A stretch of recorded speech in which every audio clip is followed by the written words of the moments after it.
Marvel Monday. Teets and I are back. I'm sure you guys have missed us. You haven't seen us at all this week. Um, so we're happy that we can make all of your Heels and Teats dreams come true on stream. Today, we are doing another origin story. It is the third installment of Marvel Monday and the third movie in our chronological rewatch of the Marvel Cinematic Universe. And it is the origin story of Teets' favorite Avenger, and that's Iron Man. And so we're going to get to our breakdown of Iron Man real quick. But I think when we were chatting about how this week would go, we're going to kind of mix it up a little bit. And so to give you guys some background, last night, Teets and I actually decided to watch the movie together, even though he is in Wisconsin and I'm in Texas. We both have Disney Plus accounts, and we decided to take the Disney Plus group watch feature for a spin. And on a count of 3, let's do a thumbs up, thumbs down on how we felt it went. Ready? 3, 2, 1. So I'll just give my thoughts. I'm not really sure what I was expecting. They've hyped it as group watch, and even when you go to log in, it's a great way to watch with your friends and do all this kind of stuff. So I thought like Teets and I would be able to like chat with each other and make notes and send messages back and forth. No, all you can do is like a basic set of emojis. Like 6 emojis. Like literally the Facebook emojis. That's all you could do. So that was a disappointment. And then I noticed, because I was watching on my laptop and I had my AirPods in, I had to be real cognizant of going out of range, because every time I would pull my AirPods out or get too far away from my laptop, it would pause the movie, at least on my end, and it would like send a message that said, Keely paused the movie. Keely restarted the movie. I'm like, oh no. So I didn't want to be like I was the one responsible for all this. So like I'm walking around my house, kind of doing stuff, making something to eat, everything, carrying my laptop with me, making sure that, like I made sure my AirPod, like one was in and I was just kind of rotating out. So that was my only technical issue. You had technical issues. Well, it wasn't, I think I got that once where it did say that you paused the movie, but then it was really fine until probably like the last 25 minutes of the movie. All of a sudden it just like stopped, and then it like skipped 5 minutes. I was like, what just happened? I didn't understand. So then I had, once we were done, I went back and watched those 5 minutes just to make sure I got everything. And yeah, it was just weird how it did that. Yeah, so I think I was expecting a little more interactivity from it, because I have here on Twitch, I have streamed Prime movies before with a group, and it's pretty cool because you get to see the main screen, kind of where you are seeing me and Teets right now is the movie, but above where the chat is over on your sidebar, there's a little screen that just kind of shows your faces, so we can like talk and read the chat and interact with everybody. So I was thinking there was going to be more of like a conversational component to it, other than just watching and sending like emojis. I don't even know how I watched it on my laptop, so it seemed like it was easy for me to send emojis. How would you send emojis if you're like watching off your Apple TV or something? Well, because that's how I did it. I watched on my Apple TV, but in order to do that, you have to log in on your phone, and then it shows up just the emojis on your phone, and then if I clicked on it, it would show up on the screen that I sent it. That seems like such a pain in the ass. So now you have to take up 2 devices, your TV and your phone, to go and do this, which all it is to send emojis, when instead you could just use your phone and text me, which I think we kind of did, which is going to be the theme from this side of the screen for tonight and how this movie worked out. Let's see. I forgot. My first text was, I forgot Tony Stark has a for insufferable broads. And I think that's pretty much in the first 5 minutes of the movie. At least Gal is fun, Pepper just sucks. So it would have been fun to be able to have that commentary kind of running like we do with you guys here on Twitch and YouTube, where you can see the chat and communicate with you guys back and forth. I think we'll probably try another group watch, maybe with the whole group on something like to gear up for our April trip.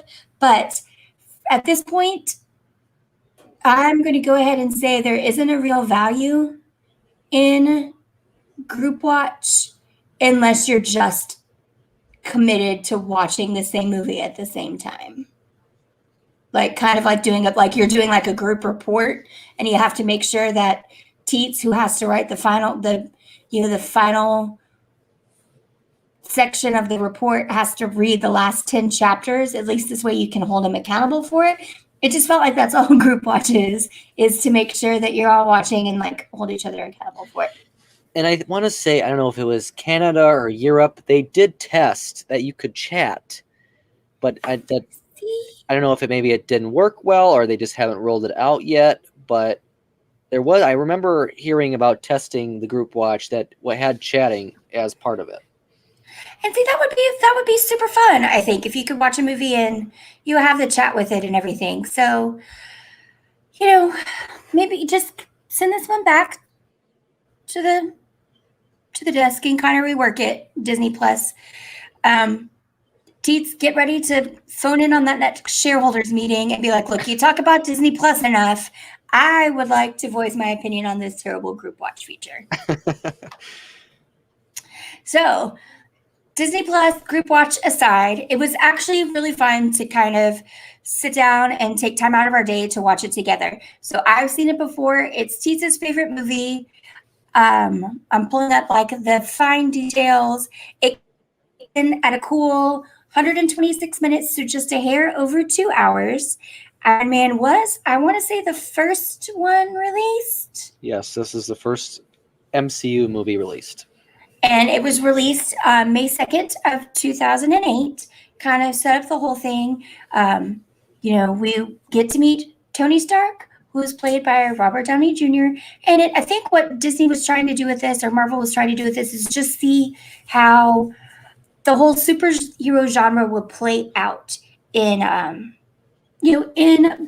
box office movies, and to not be like a PG-13 or an R kind of thing, because I'm trying to think when The Dark Knight came out. So The Dark Knight, the very first Batman, the very first Christian Bale Batman movie, also came in 2008, which is kind of interesting because there's a lot of parallels between Batman and Tony Stark. They're both these kind of playboy, billionaire geniuses that have a lot of help to kind of do some vigilante stuff. But so what we're going to do now is we're going to talk about Iron Man. And like we've done with the last two, we're going to start pretty much basic the first half of the show and just talk about the movie. Like we said, it came out in 2008. So if you haven't seen it yet or you don't know what happened to Iron Man, it's been 13 years. I don't know what to say. So there may be some spoilers, but then when we get to talking about how this movie fits in and things we saw going forward in other realms of the Marvel Cinematic Universe, it will be spoilery. So, Teets, take it away. Yeah, so like we said, it was released in 2008. This movie actually predates even Disney buying Marvel, so this is prior to that even. And it's really the movie that kicked off the whole MCU. And so I wouldn't say there's not a ton that really weaves in initially to other films, because it's really just setting the stage for what is to come. So they start off in a war zone in Afghanistan, and Tony Stark is in a Humvee or military vehicle that the one in front of him is bombed, and so then they're under attack, and he basically he gets injured and then kidnapped. So then they kind of cut and flash back to 36 hours prior, and Tony Stark, he's supposed to be receiving an award. I don't remember what the award was for exactly, but they kind of went over his history as Tony Stark in this little like slideshow at the awards ceremony, and Tony Stark is instead playing at the card tables in Vegas where the awards are being held. And we also meet Jon Favreau, who is the director of this film and also plays Happy. Others may know Jon Favreau as the man behind The Mandalorian now. And so you made it 10 minutes and 30 seconds without working in some Star Wars. That's impressive. I thought it would have come a lot quicker, but we did talk about group watch for a while. So continue. So then Tony is, as he's leaving Vegas, he comes across Keel's favorite, or one of her, insufferable broads that he meets, who is a reporter. And so they go back, and that's when we kind of get our first, this is I would say our first meet of someone that will play a part in the future. And that is Jarvis, who is just a voice, like an AI system that is something that Tony uses for various different things. And then we also meet Pepper Potts, probably Keel's favorite person in the whole MCU. And the entire like first 15 minutes that she shows up, I just want to run a comb through her hair. Just so tight. So Pepper Potts is played by Gwyneth Paltrow. So she's already insufferable to begin with just when you see her face. But what Pepper Potts' role in Tony Stark's life is she's basically his personal assistant, persona non grata, everything, his family, everything. We come to find out later in the movie that he's the only thing that she's got. She's the only one that he can count on. But she finds him inflagrado in a hotel room with Leslie Bibb, was the actress who played the journalist, and they've kind of, had a night together. But Tony has to leave to go to war-torn Afghanistan because he is there to basically demonstrate what Stark Industries is producing to sell to the Air Force. And it's this missile that is called Jericho. And the one thing about it is, it's the tagline is you only need to shoot once. And they hark back to that's something that his dad would always, they took it really literally. Missile. It's because once you launch it, it like splits apart and then it splits apart and then it splits apart. And basically just causing mass destruction. And so he debuts this to a round of applause, just total victory lap. And the James Rhodes, the lieutenant colonel, who also helps facilitate a lot of the business between Stark Industries and the military, who's, again, kind of a pal of Tony, is like, hey, why don't you ride with me in my Humvee? And Tony pours himself a scotch from his like traveling bar, this like cryogenic traveling bar. It's like, nah, I'm going in this fun V. You just ride in the boring one. And next thing we know, they're attacked. The Humvee in front of him explodes. The Humvee that they are in gets attacked. He scatters and hides behind a rock. And then lo and behold, Jericho is launched in their direction, and he is taken out and has suffered some mortal wounds from a little side missile that's about this long. It's like one of the very last ones that shoots off from the Jericho missile, and he sees the Stark Industries logo on it before he just kind of black, and we just get a shot of Tony bleeding. And then there are a lot of like quick shots and everything. And then when we catch back up with him, he has been captured and imprisoned by a terrorist group in a cave called the Ten Rings. They're the Ten Rings. And I've got some bits. I'm actually made notes about this one for later. But I'll let Teets pick it up from the cave because we meet someone very important to Tony in the cave. Yeah, but before we go there, I just wanted to mention a little bit more about Tony's family. We do have Tony is basically just him because his parents are dead. Tony's father, Howard, who we've mentioned previously from Captain America, is basically the guy behind Stark Industries and all these weapons and all this technology that is really come to take over the world. They're kind of like the Apple of today, but they don't. And Apple doesn't make missiles, but same kind of idea. They're just a giant tech company, and so then Tony is in holding or being held hostage, and he meets this. I don't know if he's a doctor or whatever, but his name is Yinsen, and this is really the guy who basically saves his life. We see that when Tony wakes up, he has something in his chest, which is powered by a car battery at the time, and it's preventing the shrapnel that's inside of him from the explosion from penetrating his heart and killing him. So then they kind of develop Tony's kind of reluctant to Yinsen at first, but they grow a relationship throughout as the group that captured him wants Tony to recreate the Jericho missile with all these materials that they found or have collected over time, which we may learn later is not necessarily just collected, but and we made that's not the entire reason why they have Tony Stark in captivity too. We later find out why he's actually in captivity. But yeah, so it's led by Raza, who is the 10 Rings leader, but we don't really see him right away. We see a bunch of his like bosses come out, and their whole thing is, we want you to recreate the Jericho. And if you recreate the Jericho, we will give you back to the United States. To which Yinsen speaks like 14 languages, Hungarian not being one of them, which turns out to be important later down the line. But Tony's like, they're not going to let me go. He's like, no, you're real screwed. And so he decides to pretend like he is going to make this Jericho missile. He has like a time frame. I want to say it's like, 2 weeks, 10 days, something like that. That's probably not important in the grand scheme of things.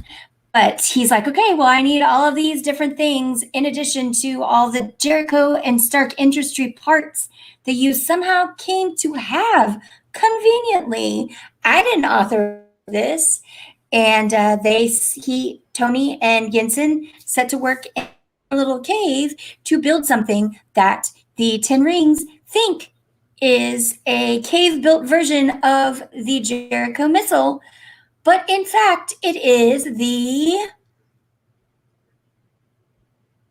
Oh, what? I missed out. What are they building in the cave? Oh, they're building a suit that... they're building a suit that is basically the precursor to what we know as Iron Man.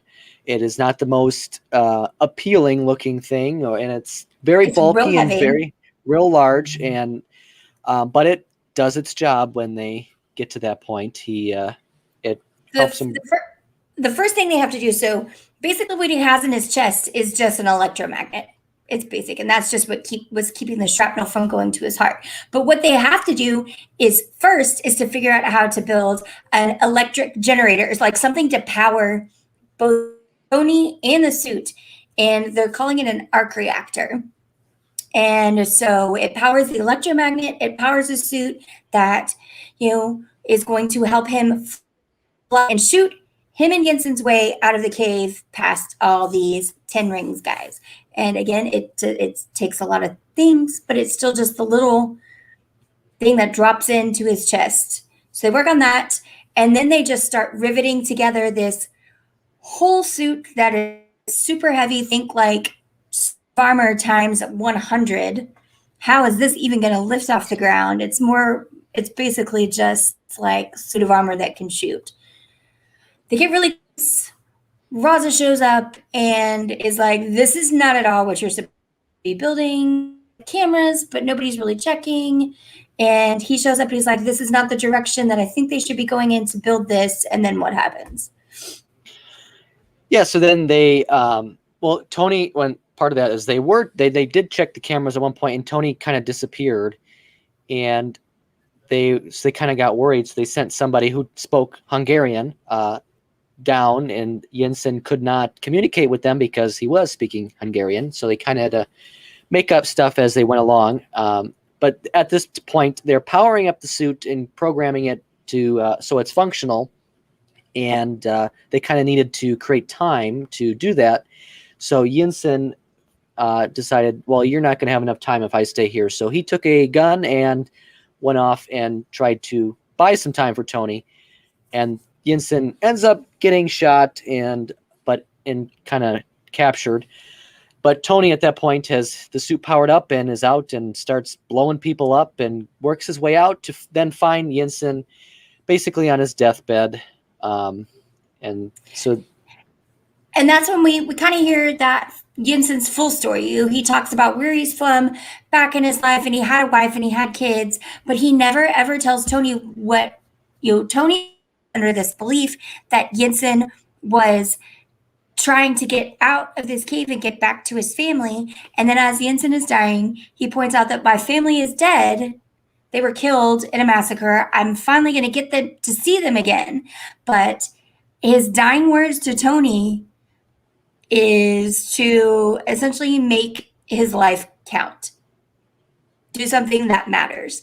And for the first time in Playboy, billionaire genius life, like, it hits Tony Stark pretty hard that he's got to do something. He's got to do something powerful. He's been saved. He could be dead. And he ends up getting out of the cave. And then Colonel Rhodes rescues him. And, they come back to the United States. We should mention that the suit he was wearing kind of blew up and it was in a bunch of pieces, because that will come back later. So he did, the suit did kind of like destruct in a way.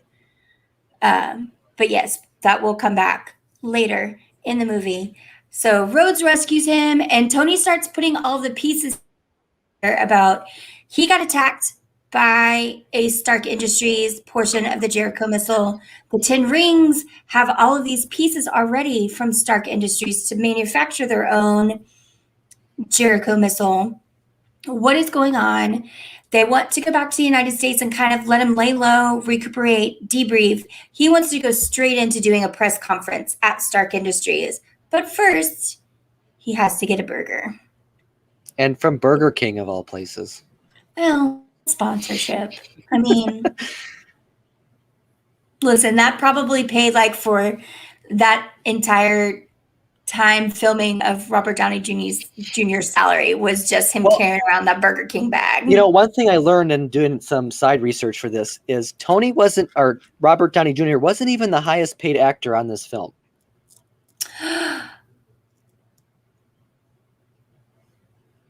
You said actor. Yes. Was it Terrence Howard? It was. Points to me. Terrence Howard plays Colonel James Rhodes. So he's still he keeps moving up the chain again as, this big high up in the military, but still is serving kind of de facto, but not so much as a military liaison between Tony Stark and Stark Industries. So once we get back, Tony eats all of his Burger King, sits on the ground, sits on the stairs in front of the lectern to give this speech. And he's like, I'm back, I'm alive. We're not making military weapons anymore. Just no more weapons. This is how we got into it.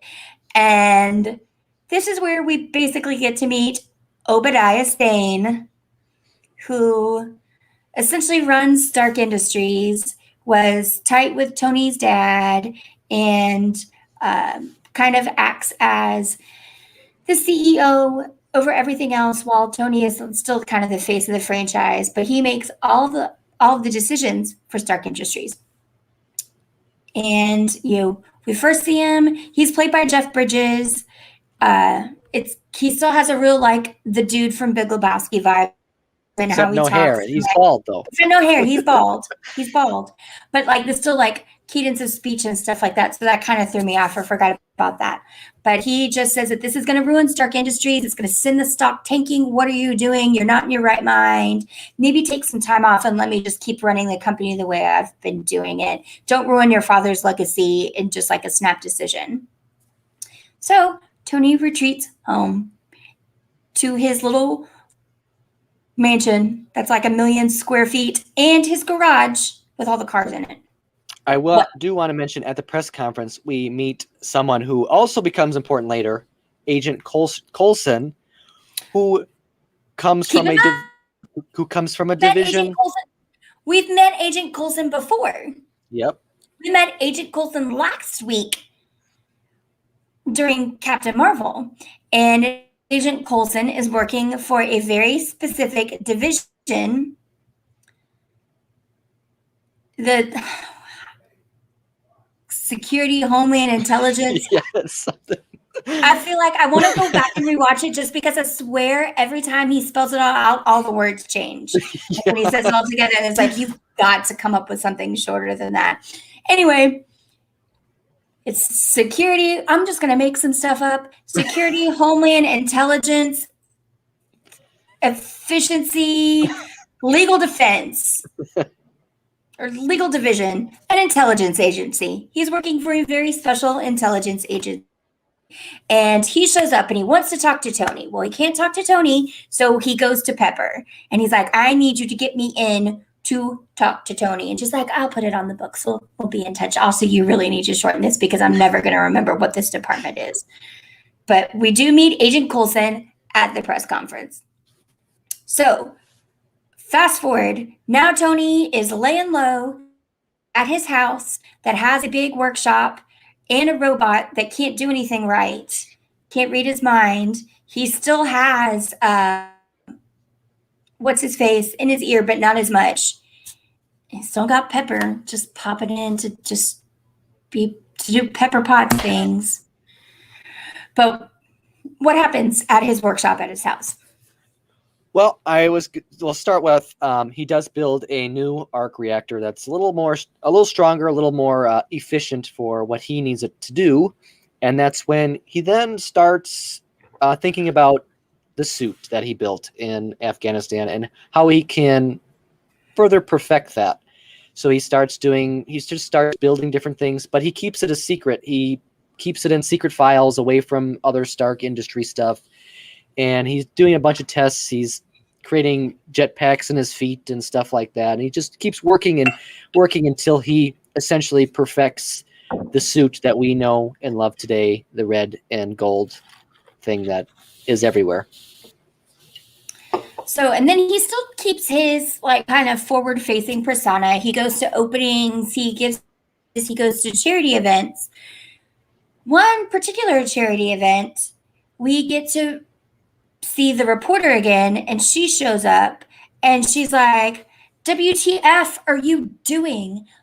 What are you going to do about Golmira? Because basically Stark Industries weapons have been just bombing and killing civilians and aiding this terrorist group in Golmira. And she starts showing him pictures and pictures and pictures of everything. And he's like, well, I said we weren't going to do this. And it turns out that more weapons had been sent to the 10 Rings. And so they're also attacking, it's Golmira, which just happens to be where Jensen was from. So now Tony is like, put 2 and 2 together. He's come up with 4. And it's like, it's very possible that it was Stark Industries weapon that killed Jensen's family. But Jensen died to keep Tony alive so he could come out and do something good. And what is that good thing that Tony is going to try and do?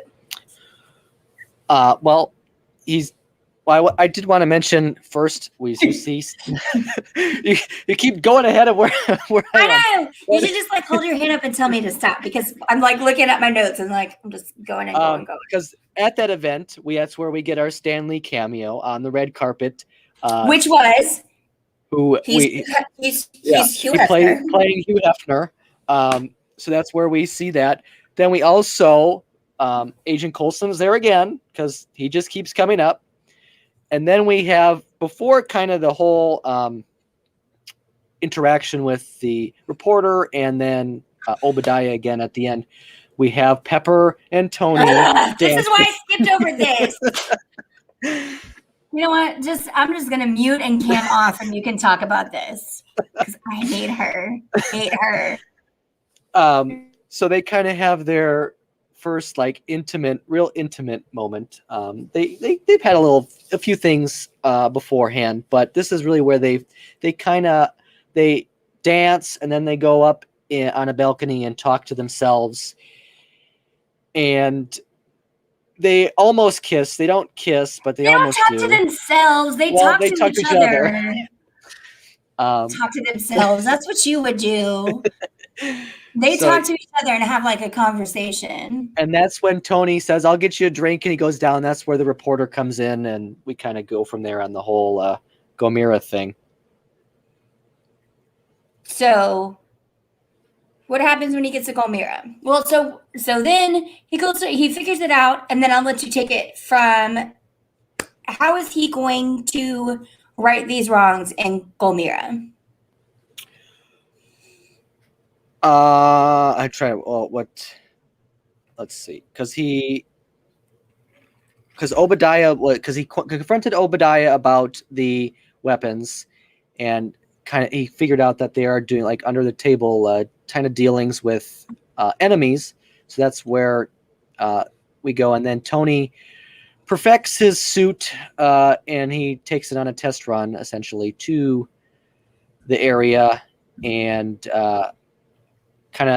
he saves some families that are being broken apart. They are about to shoot some fathers, and there's kids are right there watching, and so he kind of stops that from happening.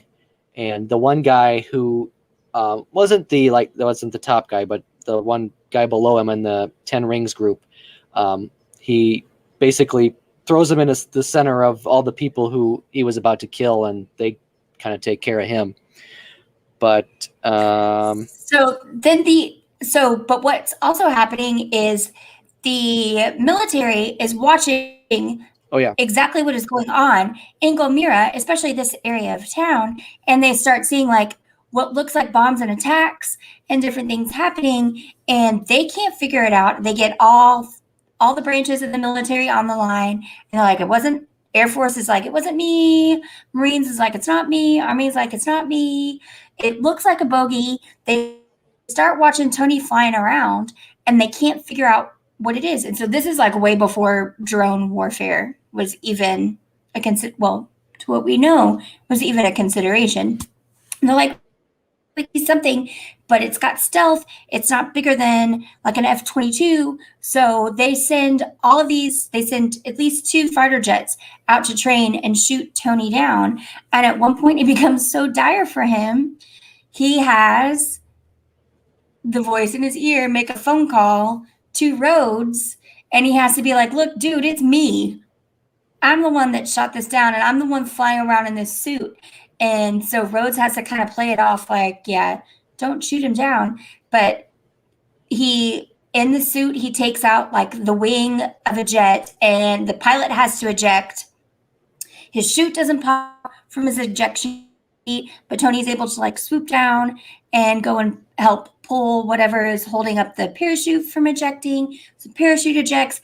Everything ends up just fine, except now Tony has had to out himself in this suit to Rhodes, and kind of give him the background on what he thinks Obadiah has been doing, which is trafficking all of these Stark Industries materials and weapons of destruction to the 10 Rings. Yeah, so we kind of see that's where kind of right after that we see Obadiah goes to Afghanistan and meets with the 10 Rings and discusses what's going on, because Obadiah wanted Tony dead and Tony's not dead, and then we still have all this going on here. And so that's we get the first inkling that the 10 Rings weren't there to get Tony to build them a Jericho missile. They were paid to assassinate someone, but didn't know who it was until they got their hands on him, and it was Tony Stark. So FYI, Obadiah is a bad guy in this movie. Yeah, and then we go, and that's when then Tony, because Tony's all figured this all out, and that's when he sends Pepper to go steal some files essentially from his office, and that's where we so she goes in there, and then Obadiah just sees her in Tony's office, and so she has to be very coy about what she's doing and tries to hide the drive that she's putting everything on, and uh, Obadiah plays everything cool, but he kind of knows that something's going on as well. I mean, And he comes in and like she plays it off pretty well. He knows she was doing something, but he also snuck a little me tooing in there too, because let's not be totally, uncreepy if we're all the way if you're going to be a bad guy and a CEO of a company that's dealing with a warlord. So, he tries to put the moves on her a little bit, uh, and stays loyal to Tony and what she's doing and what she's looking up. But there is in the files called 16, right? Yes, yep, Area yep. 16. And that was the last download from the ghost drive that she got. And after she leaves, Obadiah sits there for a minute and he's like, I'm just going to check this out. And then he can see what she's been down. Area 16 is obviously the project that Obadiah has been working on. At some point in time, he was able to get from the 10 rings the plans, even though we saw him when Tony was showing Yinsen back in the cave, the Iron Man suit, he did them on parchments separate. So unless you had them all together and line up the exact right way, you couldn't see the definite plans for all of them. But somehow he came across that. And so Obadiah is working to do the same thing, but in bigger, more destructive fashion. And now that's what the 10 Rings and every terrorist organization wants, is just a motorized murder unit of these suits. Did we talk about how Pepper switched out his thing?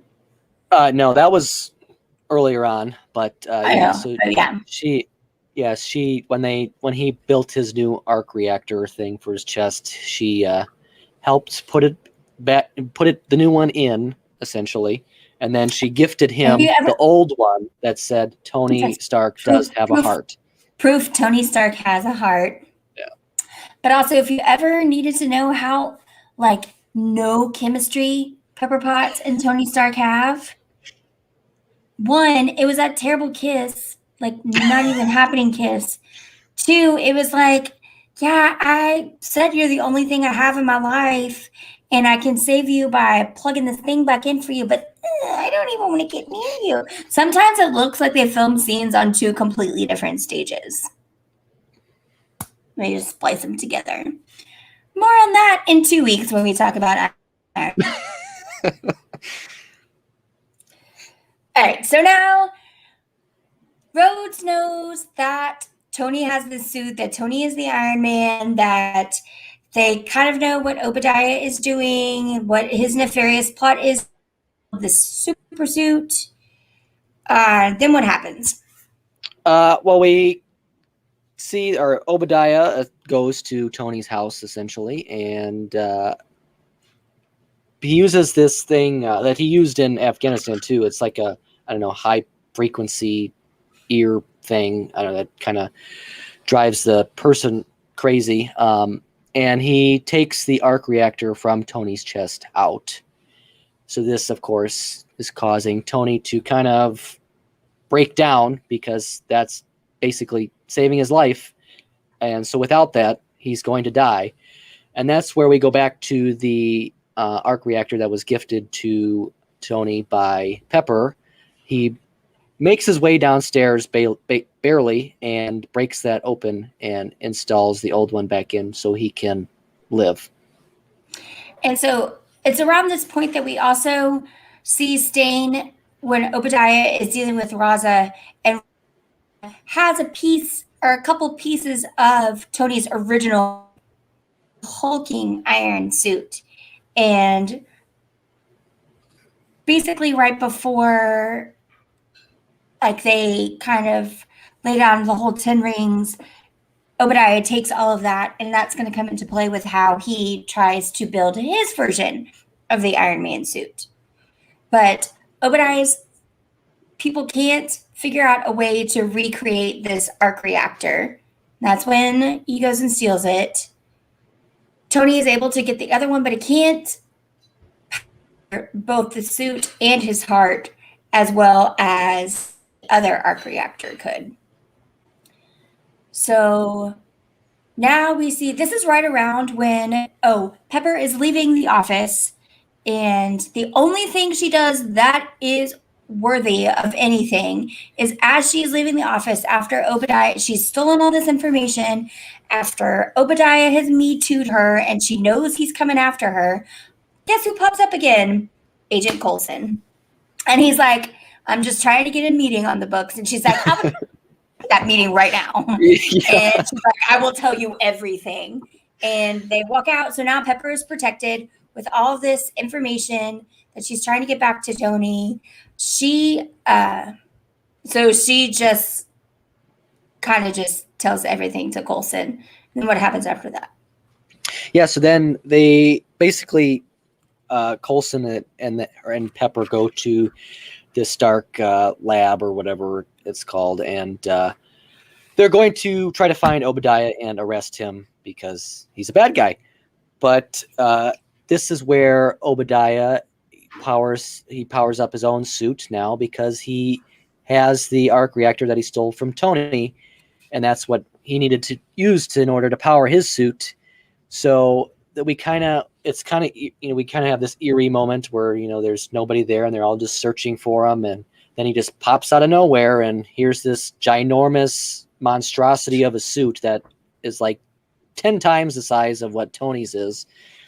And they so then Obadiah is essentially trying to kill everybody, but then Tony, because he got his other arc reactor back, got his suit on and headed on over to save the day. Yeah, and then we've passed the point of spoilers, but again, it's 2008. So if you guys haven't watched this, you've had a minute. So Pepper saves the day by blowing up the building, but so Tony flies up, and then Obadiah flows up in his steel suit, and it ices over, just as we saw Tony when he was testing it out, when you're trying to go to space in the suit. And then Tony's like, how did you figure out to de-ice it? And he didn't. And all this goes down, and then he falls down, and then he goes into the reactor, kills him.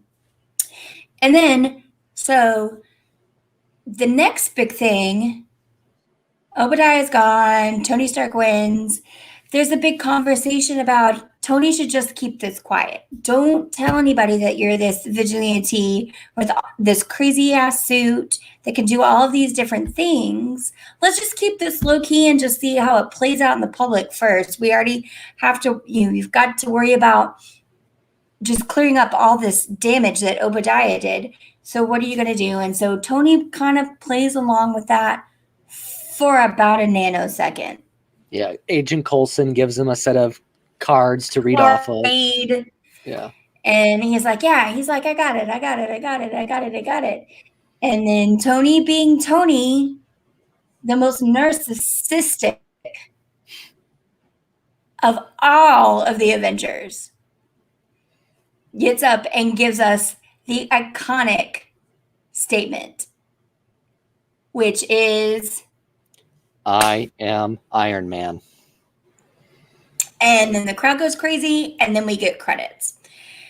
And it's also because it was one of the first Marvel movies, we get the cool credits that have like splicing of the actual comic book pages through it and everything. And it's like you think he's gonna get up there and he's like, I'm gonna do this. And he's like, I am Iron Man. Mic drop, walk out. So we know that Tony Stark is Iron Man. We get to see my favorite guy, Nick Fury is in our post-credit scene, and I think my actual text to Teets was, I know you said like I freaking love him or something. I don't "Oh, know. I love Nick Fury." Yeah. And so in the post-credit scene, we see now. Well, Coulson says like, "Yeah, I'm with Shield." So Yep. they shortened it down to just the acronym of Shield. So this is the first acknowledgement we get that they are agents of Shield. And then after the credits, you see Nick Fury just kind of show up in the darkness at Tony Stark's house. And he says that, you're Iron Man, but you're not the only superhero in the world. And he wants to discuss the Avenger Initiative, which is one of the last things we saw Nick Fury doing in Captain Marvel. So I told Tease, I'm like, this is so cool to watch them in this order because you can see how Nick Fury is just kind of grabbing all these guys and putting them all together. So, this is your favorite Avenger, and it's probably one of your favorite Marvel movies. Top 3? It's top 5. I don't know if it makes the top 3 though. Interesting. So, how did you feel about it on the rewatch now watching them in order of how events happened versus how the studios released them to us? Well, I don't think because it's interesting. I haven't watched this one in probably a few years actually, but I didn't think because the first 2 we kind of saw a lot of tie-ins to other films, and there wasn't so much of that in this one because it was the first that they released, so it was kind of their starting point. So I don't think it was interesting connecting them to the previous 2 that we watched, but it didn't have as much crossover as say the other 2 did. So, do you think so? Now we're 3 movies in, and you can start seeing different plans and how chronologically is working. Are you struggle? Do you think you struggle at any point in time to separate when they were released and when you watch them versus how it kind of goes this way as the way of the line or the way that the story is like weaving the entire story, knowing what happens with Infinity War and Endgame? I don't know. It's hard to really get I don't know, because obviously I know everything that happens, but it is different because I haven't watched it like this before, so it's definitely interesting to watch it like this and see how they do fit this way versus release order. I think both are great ways to watch them. I don't think you can go wrong either way, but I think this definitely sets up for an interesting and just how they're weaved together is more interesting than how they were released. Yeah, and so I've talked about it on previous episodes. I've already been through this exercise once before, so I'm not trying to give too much away because like I did tell Teets last night when we were texting, because you can't chat in the group watch, you have to text on the side of that. I think the chronological rewatch or chronological watch pees off basically from the time of Age of Ultron to Infinity War, or at least Ragnarok. Is that what I said? Yeah. Okay. It all just starts to make perfect sense. But even like you responded is last night it was Pepper Pot still sucks.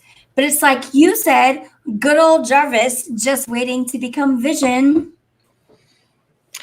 Yeah, it's because obviously just coming off of WandaVision and all the events previously before that we learned so much about Jarvis and then Vision is seeing him in his very first instance in the Marvel Cinematic Universe as just a voice command thing, because his first voice on screen is him giving the weather report. So it's like, he comes from giving the weather report to being a really important superhero in the very end. So there are so many bits, and again, like I said, I watch the last like hour, 40 minutes or so of Endgame once a week. I decided this week, I was going to watch reaction videos to the last 40 minutes of Endgame. Gotta mix it up, gotta keep it fresh. But it was incredibly powerful to me to having just come off watching first Iron Man to go straight into the last 40 minutes of Endgame and how many little things, little Easter eggs they dropped to Iron Man fans. His daughter just wants burgers. All the burgers she can have, Happy will go get them for her. You know, when he snap and I'm Iron Man and the snap, and it's like, it just everything comes full circle. It all ties up so great. There was, and then the proof that Tony Stark has a heart comes out. Even stupid Pepper Potts. Why she goes from being a redhead to being pure blonde? Maybe she was just, I don't know. She got real, had to separate herself from, Natasha and Wanda, who are super hotter, more charismatic, and bring more to the table than she does. I don't know what to say to that, but at least the reporter chick was interesting. Pepper Potts is just codependent. We didn't really mention, but that reporter did show up at the press conference at the end. That's kind of what spurred Tony to say the whole "I am Iron Man" thing, because she was asking questions. And then also, I think a big piece, not that's part of this movie really, but for the future is Rhodes is recast in the future after this movie, and he is played then by Don Cheadle. Also, he's played by Don Cheadle, and you will see the supersized suit later too. So you rank this in your top 5. On a scale of 1 to 5, what do you give this movie?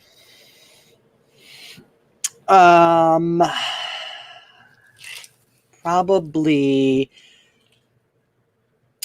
a 4. I'm gonna have,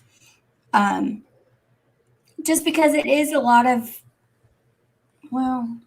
every Marvel movie is just a lot of flying and fighting and stuff.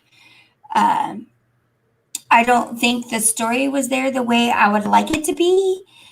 It is supported by a lot of the history and everything, but I can see exactly why they tried to fit it into this nice, tight, pretty package that was very time for the year that it came out. If I had to rank it, it's not in my top 5 at all. It's not my bottom 5. It's right outside my bottom 5. Iron Man 2 is probably going to be in my bottom 5. But, like I said, so I want to go back to a couple of parallels, just if we can, if you'll just humor me for a minute. So Tony Stark is very much Elon Musk, like 100% Elon Musk. But also, it's interesting to me when I was doing research to see that Iron Man came out, again, like I said, the same year as the Christian Bale version of Batman, The Dark Knight. And the two characters at their heart in their comic book worlds have a lot in common. Like I said, genius, bachelor, billionaire, vigilante kind of thing. And it was interesting to see. Maybe I'll do a Dark Knight rewatch now too. Yeah, that's a good, because Dark Knight is probably, I mean, I absolutely love The Dark Knight. It's probably one of my favorite movies of all time. The second one is the best. That starts out with the Joker and we could do that too. I love watching movies. And I have the whole trilogy on Blu-ray. You have a Blu-ray player? I should have sent a bunch of the stuff I just took to the dump today to you. But yeah, no. If we're gonna go on a Batman Dark Knight, just aside, the opening sequence to the Dark Knight Returns with the Joker, where they're robbing the bank and it's, oh, I'm just waiting for this guy. I'm just waiting for this guy. It's cinematically perfect. The score is great. The acting is great. The concept is great. It just sucks that Christopher Nolan makes movies that are 45 minutes too long. And there's your Batman 15 seconds on this Marvel stream. So, no Marvel Monday next Monday. I can't do 2 Iron Man movies back to back. I need a break. He's is welcome to do Marvel Monday on his own if he would like to. We'll be back in 2 weeks with Iron Man 2. Is it Iron Man 2 or is it Hulk? Iron Man. I think it's Iron Man 2, then Hulk. Oh God. If I remember correctly, I don't know. I might have that backwards too, though. And we also by that point, it is Iron Man 2, and then Hulk. And by that point too, we will also have, I don't know if you're going to start it right away or not, but we'll have our first look at Falcon and the Winter Soldier. I think I